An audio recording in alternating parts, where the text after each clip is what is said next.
Here you're about to see a full-on hard brake. We really did change a lot on the vehicle. It's one of a kind. It's a very special car. It's not standard. We like going to the limit. The moment when we saw a very big, very steep dirt hill ahead of us,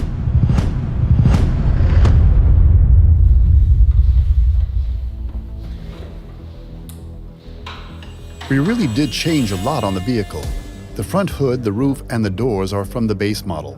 Everything else is new. Pretty robust here. Yeah, that's for the light. It has to be robust. Exactly.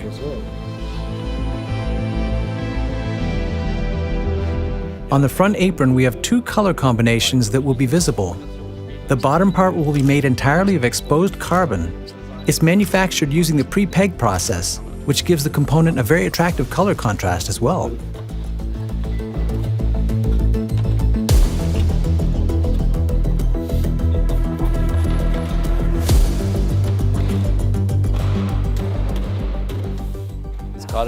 Right now we're in one of our regular meetings, which we don't normally do directly around the vehicle, but it just makes sense because we're in the middle of sampling all the components anyway, which we always do on site. At this stage, we're putting the vehicle together completely for the first time. This goes over here like this. The missing piece here will be painted soon, and then we have an air outlet. Today, the design and development process is fully digital.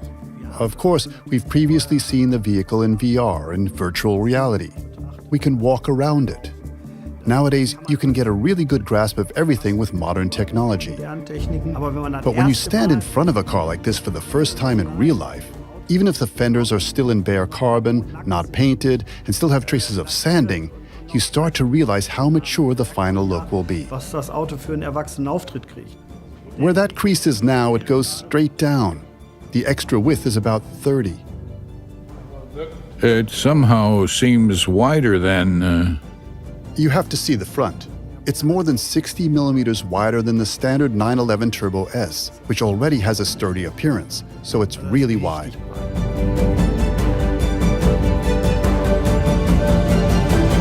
Normally, you go like this. Look left and right to see what the difference is. But my arms are too short. Those days are over. We won't have to worry about any asymmetry here. The next step is to continue with the sample tests. And when the rest of the parts arrive later this week, we'll have all the parts that make up the bodywork package. Those will then go to the paint shop. Next week, we'll be going full throttle with assembly, and then the week after next, we'll be in the wind tunnel.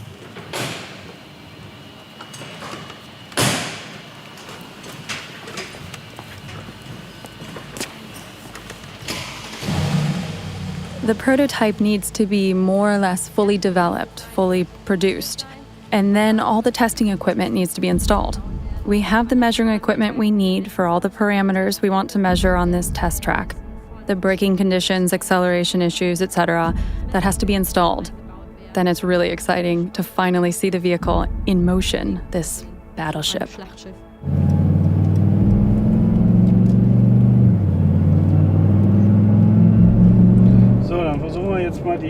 Now let's try to activate low range and connect the rear axle.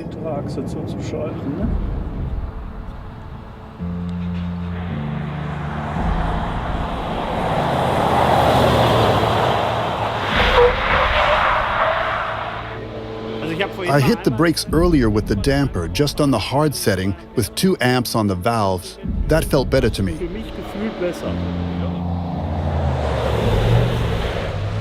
We had a few challenges, but I have to say the car had an almost frighteningly good level of maturity from the first rollout we had in Aldenhoven.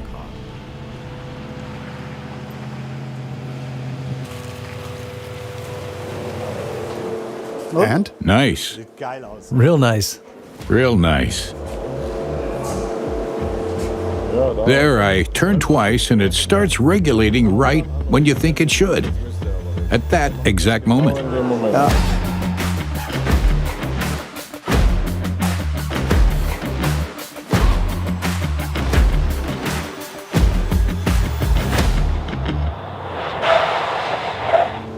Here you're about to see a full-on hard brake.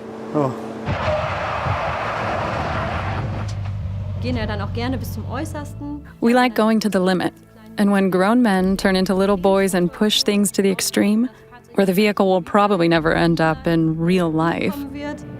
Not yet. Now, it's slipping out again, although not all the way. Now it's fully out. Yeah, sure, everything's fine. Andreas Lennartz and I were sitting in the car. The test went well up until the moment when we saw a very big, very steep dirt hill ahead of us on the testing grounds. And we said to ourselves, since we're here with a 6x6 and all its differential locks and portal axles, we should really try it out. Then we took it up the hill, put the gear reduction in, then locked the central lock, the front and rear axle so that everything was secure, and then pushed forward with momentum. And then there was a bang. And then everyone holds their breath. Oh my God, did that really happen? At that moment, we still had the rear axle's drive shafts activated. Well, not in one piece the way they are in the final series, but we had built one shaft out of 3 others. So there is always a risk of it tearing exactly on the weld seams. And there's quite a bit of power behind it, 800 to 900 horsepower and over 1,000 Newton meters. So in this situation, there's a bit of stress on it.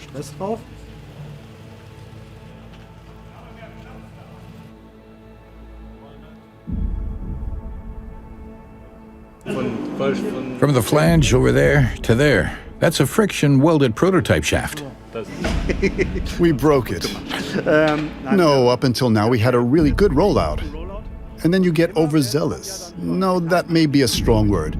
We really wanted to try it out. And now we're searching because we have 6 drive shafts, or rather 4. It can only be one of the rear ones that broke.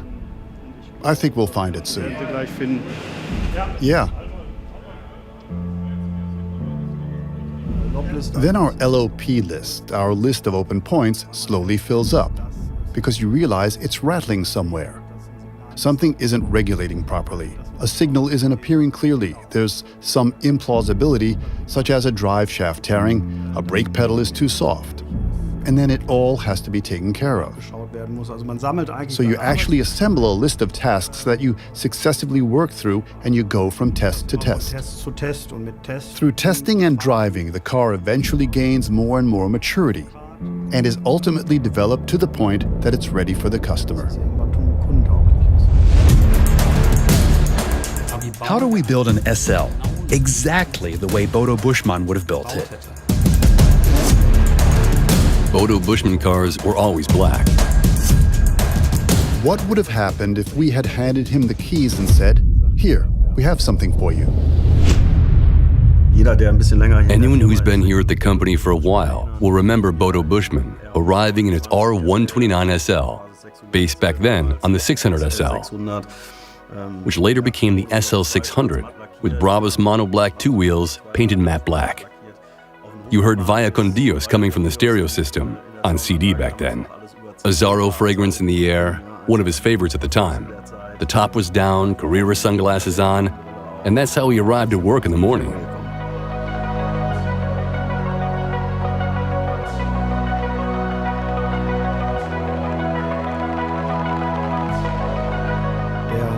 The Brabus 750, based on the SL63, the Bodo Buschmann edition, is an homage to our former boss and founder.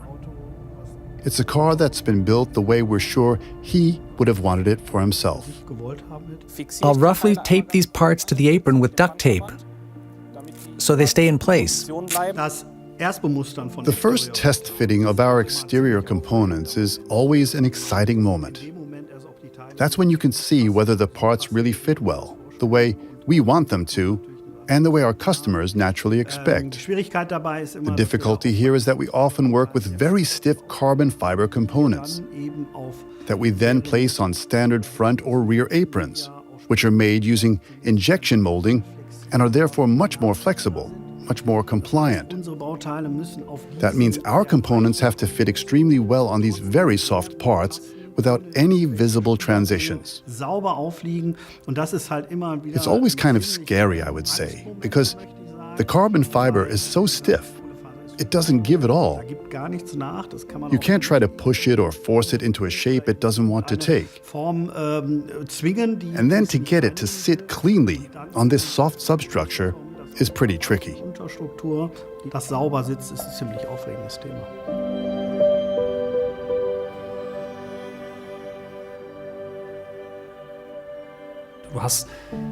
Having had the chance to work together with someone and learning so much from this person, then all the while, you didn't even realize it was happening. He was certainly a classic founder, as we call it today, though you didn't say it back then, but someone who built the business up from scratch. He had an incredible feel for the market and customer desires, and always said, you have to be your own first customer. One of the most important things my father passed on to me, you have to be customer number one.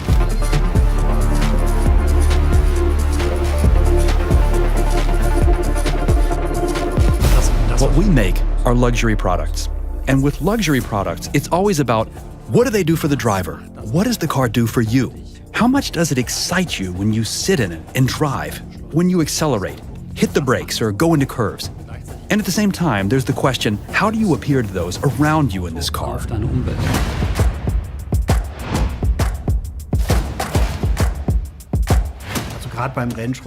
Especially with the Range Rover, the interior really is very special. Konstantin chose the color. It originated from a discussion about the Maybach variant that we made, where it became clear fairly quickly in the product forum we want to look into pastel tones. Then I had the task of making a few suggestions, and then it was a WhatsApp chat with photos and short, quick passes played in midfield. The reason I like the interior so much is that when you approach the car from far away, you immediately see something has happened. It's one of a kind. It's a very special car. It's not standard.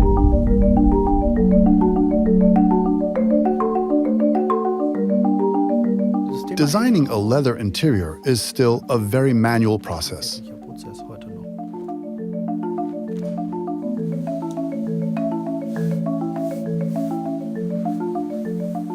We work with the finest leathers. That always sounds so mundane, but I originally come from the fashion sector.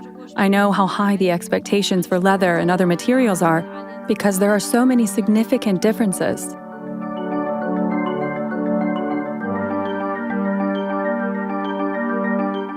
For the cutting process, we get these huge hides from a cow, and only the best pieces, without mosquito bites or scars, etc., are actually used.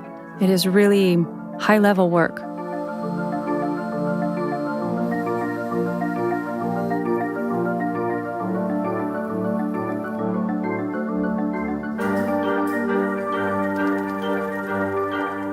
The 6x6.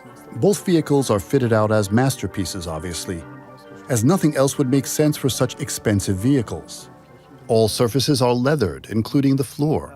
There's elaborate quilting, perforations, and embroidery. We introduced a new quilting pattern, the triangle, which we actually took from our boating sector. So it's technically not new to the world of Brabus, but it's new to Brabus supercars, in a perforated version on the seats and in an embroidered version on the door panels.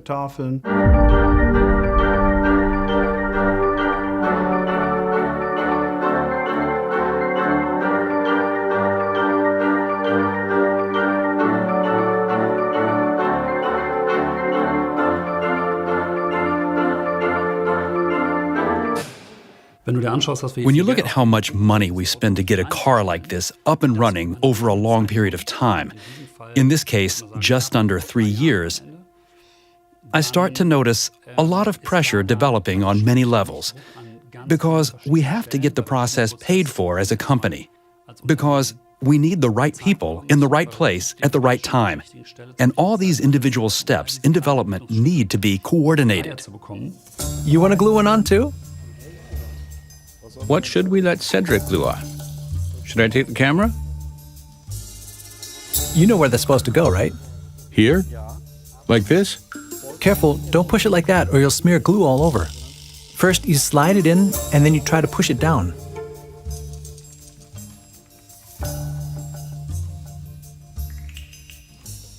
I only wanted to glue on one piece and now you walk in. You did a good job. You wanted to glue one on?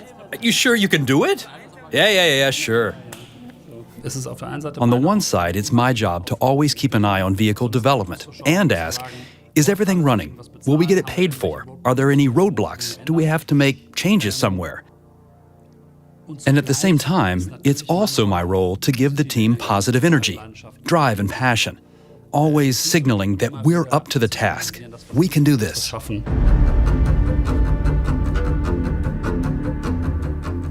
What did they do here? Uh-oh. Stop. Maybe it's just on the surface and we can wipe it off. Actually, we were planning on pretty much finishing the front of the car today. I asked the driver again when the part will be finished, the fender. He said sometime during the week, Monday at the latest. And I said, no, tomorrow. Can you also put some pressure on again? Mistakes can always happen. It's just bad when they happen when there's time pressure. Then things get difficult. One of my biggest problems is getting the idea across that a schedule doesn't mean that if we don't keep to it, the project manager will be sentenced to death. It's not like that. Often there are sound reasons or circumstances for missing deadlines. However, I think without defining a time frame and setting goals, we want this to be finished by a certain date, then I find the phrase, "it's finished when it's finished," to be problematic. Yeah, Monday, Tuesday, we'll see to it that the parts are painted and mounted. Then we should be finished Wednesday. The saddlery also needs the car. Things are going to get pretty tight. It got a bit hectic toward the end because the vehicle has an important appointment next week, the wind tunnel test. All the bodywork has a massive impact on the aerodynamics, and that's why the crucial test we ultimately had to do was the wind tunnel test. The car moves very, very smoothly. However, with our documentary, we're giving people a very deep look into our development processes. At first, the wind tunnel test didn't go well at all. We all looked at each other in disbelief.